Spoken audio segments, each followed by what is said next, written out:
ಅಮಾವಾಸ್ಯೆ ಬರುವುದು ಅತ್ಯಂತ ವಿಶೇಷ ಮತ್ತು ಮಂಗಳಕರ ದಿನ. ಹಿಂದೂ ಧರ್ಮದಲ್ಲಿ ಈ ದಿನವನ್ನು ಪಿತೃಕಾರ್ಯಗಳು, ದಾನ ಧರ್ಮ ಮತ್ತು ವಿಶೇಷ ಪೂಜೆಗಳಿಗೆ ಅತ್ಯಂತ ಶ್ರೇಷ್ಠವೆಂದು ಪರಿಗಣಿಸಲಾಗಿದೆ. ಈ ದಿನದಂದು ನೀವು ಈ ಕ್ರಮಗಳನ್ನು ಅನುಸರಿಸಬಹುದು. ಸೂರ್ಯದೇವನ ಆರಾಧನೆ.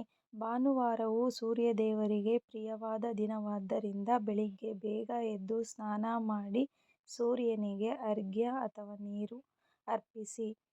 ಪಿತೃತರ್ಪಣ ಮತ್ತು ಪೂಜೆ. ನಿಮ್ಮ ಪೂರ್ವಜರ ಆತ್ಮದ ಶಾಂತಿಗಾಗಿ ಪ್ರಾರ್ಥಿಸಿ ಮತ್ತು ಪಿತೃಗಳಿಗೆ ತರ್ಪಣ ನೀಡಿ, ಇದರಿಂದ ಪಿತೃದೋಷ ನಿವಾರಣೆಯಾಗುತ್ತದೆ. ದಾನ ಧರ್ಮ. ಬಡವರಿಗೆ ಅಥವಾ ಅಗತ್ಯವಿರುವವರಿಗೆ ಅನ್ನ, ಬಟ್ಟೆ ಅಥವಾ ಇತರೆ ವಸ್ತುಗಳನ್ನು ದಾನ ಮಾಡಿ. ಹೀಗೆ ಮಾಡುವುದರಿಂದ ಲಕ್ಷ್ಮೀ ದೇವಿಯ ಅನುಗ್ರಹ ದೊರೆಯುತ್ತದೆ. ಉಪವಾಸ ಮತ್ತು ಸಾತ್ವಿಕತೆ. ಸಾಧ್ಯವಾದರೆ ಈ ದಿನ ಉಪವಾಸವನ್ನು ಆಚರಿಸಿ, ಇಲ್ಲವಾದರೆ ಸಾತ್ವಿಕ ಆಹಾರವನ್ನು ಸೇವಿಸಿ. ಧನ್ಯವಾದಗಳು. Subscribe for more videos. CD creations 888